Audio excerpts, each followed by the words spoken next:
Herkese salam. Zaman testlərini həll eləyəcəyik. Sınaq 97 Nərgiz Nəcəf test kitabından. İlk öncə vurğulayım ki, zaman bağlayıcılarını tanımaq lazımdır və zaman bağlayıcılarının özünə xas xüsusiyyətləri var, onları bilmək lazımdır. Və onun ardından biz testləri həll edə bilərik.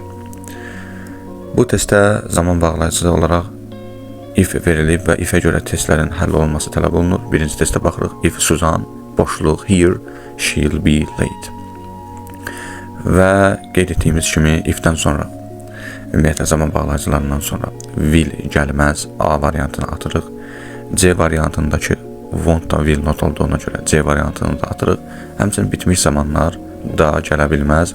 D variantında has waited var, onu da atacaq. B və Y variantları qalır. Burada isə zamanları uzlaşdıracaq və qeyd etdiyimiz kimi zaman uzlaşması keçmiş və keçmiş olmalıdır. Yaxud indiki zaman digər cümlədə gələcək yaxud indiki zaman olmalıdır.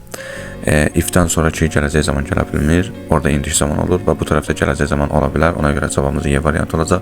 Əgər B variantını versəydik, zaman uzlaşması pozulacaqdır. 2-yə baxırıq. Yenə gördüyünüz kimi burada if var və ifdən sonra A variantında will not var, atırıq. B variantında will var, atırıq. D variantında bitmiş forma var, had saved, onu da atırıq. Və qaldı C və Y variantları.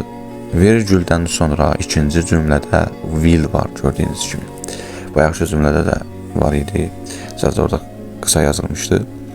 Bəli. Burada will olduğuna görə biz birinci cümləyə ancaq indiki zamanı verə bilərik. Keçmiş zaman verə bilməyəcəyik. Çünki keçmişlə keçmiş uzlaşır. Gördüyünüz kimi nə tərcümə edirik, nə başqa üsullar, sadə üsulla həll edirik, zamanı tapırıq. Yenə if var, gördüyünüz kimi. Ifdən sonra həminki qaydada had gone-u atacaq, bitmiş formadır. C-dəki will-i atacaq. Y-dəki hadn't gone-u da atacaq, çünki bunlar gəlməz.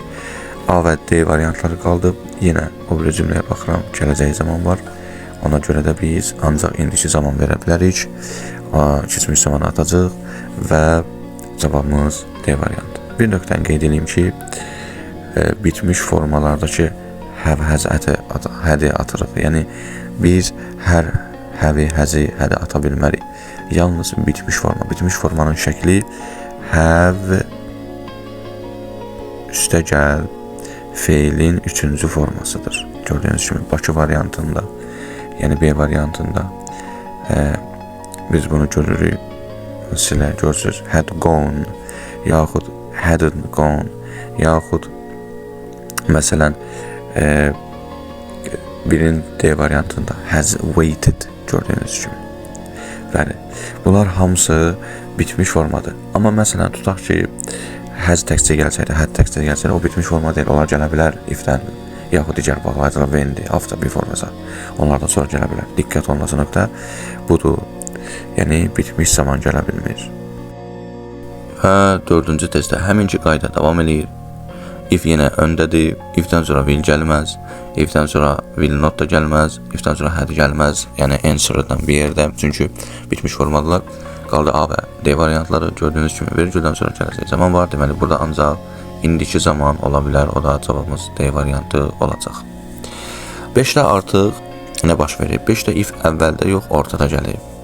Eyni qaydadır, eyni qaydanı tətbiq edilir. Bu boşluğa biz nəyi verə bilmərik? C-də will var, atırıq və qalan variantlar qalır. Bir dənə will-i atdıq, çünki o birlər gələ bilər.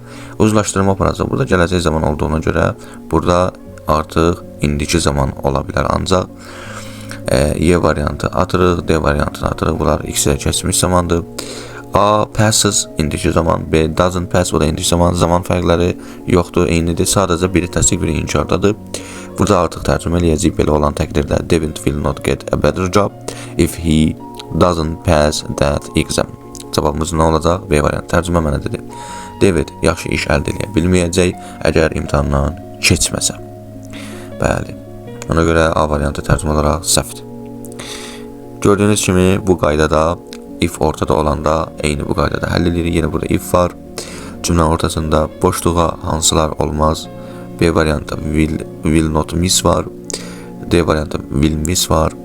Və Y variantında had missed var. Biz bunları atırıq. Çünki bunlar gələ bilməz bağlayıcıdan sonra. A və C variantları qaldı. Buranı yoxlayırıq. Burada gələcək zaman olduğuna görə burada indiki zaman olacaq. Cavabımız C variantı. Yəni gördüyünüz kimi hamısı şablondur. Yəni bu şəkildə testi həll edirik və irəliyə doğru gedirik. Təkrar olduğuna görə, yəni testlərin həll üsulu sadə olduğuna görə biz birbaşa 10-cu testə keçdik. Səbəbi isə burada testin şəkli, forması dəyişilib. Yenə if cümlə ortasında sadəcə burada da boşluq var və burada da boşluq var. Hər iki tərəf boşdur. Və belə olan təqdirdə bəzən testi həll edənlər çaşa bilir ki, iki tərəfdə boşluqda neyniyim bəs? Əslində bu testlər o birlərdən də asandır. İndi görəcəksiniz niyə. Deməli iki boşluq var. Bildiyiniz kimi variantda məsələn A variantında have been, bir də vergül atıb will-viyə yazıb. Birinci sırada dayananlar birinci boşluğa, ikinci sırada dayananlar ikinci boşluğa. Yəni have been birinci boşluğa, you'dan sonraya. You boşluq seyfə aiddir. İkinci will-viyə isə ikinci boşluğa. Çünki vergüldən sonra yazılıb. If you will wear your seatbelt olacaq. Yəni bu düzgün otuzdurmaq lazımdır bunları. İndi yoxlayaq. If-dən sonraya düşənlər will wear düşür, if-dən sonra atırıq. Will not wear if-dən sonra düşür, atırıq. Həmçinin D variantında da will wear var, onu da atırıq. Neçə dənə variant qaldı? 2 dənə. B və C. Zamanları uzlaşdıracaq. Hazır variantda uzlaşdıracaq. B variantında will gələcək zaman war keçmişdi. Uzlaşmadılar, gördünüz. Ona görə cavabımız C variantı olacaq. Digər testlər isə bu üsulla həll olunur. Yəni iki tərəfdə boşluq olur. İki tərəfdə boşluq olanlar əslində onu da qeyd edim ki, gördüyünüz kimi o birilərdən də asandır. Həmçinin when-lə testə baxaq, eyni qaydada həll olacaq. Gördüyünüz kimi burada when, if-in yerinə bu səfər when oturub, eyni qaydadır. Sağ tərəfi boşdur, yəni sağ tərəfi önü qarşısında if-a aid olan qaydalar əvvəldə qeyd etdiyimiz kimi when-ə də aiddir. Will gələ bilməz, had left var burada, onu da atacaq. Has left var, bunlar bitmiş formalarda atırıq. Bunlar bağlayıcılardan sonra gələ bilmirlər. A və D variantı qaldı. İndi zamanı yoxlayacaq. Yenə Tom will turn off yazıb, deməli gələcək zamandır. Biz keçmiş zaman verə bilmərik. Hər iki tərəf keçmiş olmalıdır. Cavabımız D variantı olacaq. Gördüyünüz kimi eyni üsul, eyni qaydadır. Və bu şəkildə biz testləri həll edirik. Məsələn, burada when cümlənin əvvəlindədir, 6-da when cümlənin əvvəlindədir. Gördüyünüz kimi boşluq var və burada da gələcək zaman var. Əvvəl when-dən sonra nələr gəlməz ataq. B-də will var, atırıq. Y-də had called var, atırıq. Çünki bunlar bağladılar sonra gəlmir təkrar olaraq. Gələcək zaman olduğuna görə biz ancaq indiki zaman verə bilərik. O da D variantı. Çünki A da keçmiş zamandır, C-də keçmiş zamandır, was var. Yəni bu şəkildə həll olur hamısı. Bəzilərdə as soon as kimi, məsələn bağlayıcılarda özünə xas qayda var, amma ümumən hamısı eyni şəkildə həll olur. Yəni will gəlməz, shall gəlməz, would gəlməz, would həmçinin. Have, has, had və 3 bitmiş formalar bağlayıcıların sağ tərəfində gəlməz. Yəni bağlayıcı istər buradakı 6-da kimi əvvəldə olsun, sağ tərəfə bura edir. Çünki bu ayrı cümlədir. Burada vergül var, diqqət eləsəz. Boşluqdan sonra vergül var, yəni cümlə əslində bölünür ortadan. Yaxud belə cümlənin ortasındadsa, yenə bu cümlə bölək, məsələn 5-də gördüyünüz kimi sağ tərəfi buradır. Hər iki tərəf boşluq olan zamanda bağlayıcıları bu şəkildə həll edib və zamanları uzlaşdırmaq lazımdır. Burada 16-cı testə baxırıq. Bəzi cümlələrdə biz zaman bağlayıcıları görmürük. Bu zaman zəfli olur.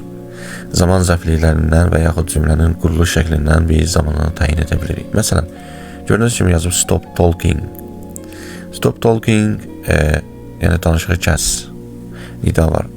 Cümlə əmirlə başlayır, yəni feillə başlayır. Feillə başlayırsa bu əmir ya da xahişdir.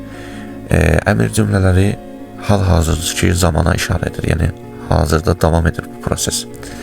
Və hazırda davam edən zaman həmişə C variantıdır. Continuous form deyirlər, davam edici forma. I am listening, mən dinləyirəm. Məsələn, mən hal-hazırda danışıram ingiliscə desəm, I am speaking, yaxud tez izah edirəm, I am explaining. Yəni bu zaman hazırda baş verən hadisələrə işarə edir.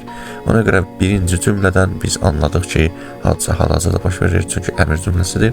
I am listening to the radio now. Həm də burada zaman zərfliyi var. Bu zaman zərflikləri tanımaq lazımdır. Sadə zamanın zaman zərflikləri var. Məsələn, usually, adətən, sometimes. Onlar sadə formadır. Now, at the moment, right now. Bunlar davam edici zamanın zaman formalarıdır. Bunun keçmiş variantı A-da yazılıb, was listening, yəni qulaq asırdım, dinləyirdim. Bu keçmişdən danışılanda və həmin keçmişdə müəyyən bir zaman dilimindən söhbət edildiyi zaman müəyyən olur. Dünən saat 2-də mən falan yerdən keçirdim məsələn. Bunlar da was passing məsələn. Was passing, I was passing. Zaman, dəqiq zaman müəyyən olunur və keçmiş zamanda davam edici form olaraq ondan istifadə olunur. Burada diqqət olunması məqamlardan biri məsələn 4-də. Yenə bağlayıcı yoxdur, amma zaman zərflikləri var. Last normalda keçmiş zaman istəyir. Biz məsələn qaydanı bilməsək cavabı C variantı olaraq götürəcəyik. Amma burada last deyil təkcə. Last since-lə birlikdə gəlib. Since-lə birlikdə gəlibsə bu bitmiş formadır. Bitmiş formalar B variantında və D variantında var, amma indiki bitmiş forma istədiyinə görə cavabımız D variantı olacaq. Yəni biz burada sadəcə zaman zərfliklərini tanımalıyıq ki, düzgün cavabı təyin edə bilək.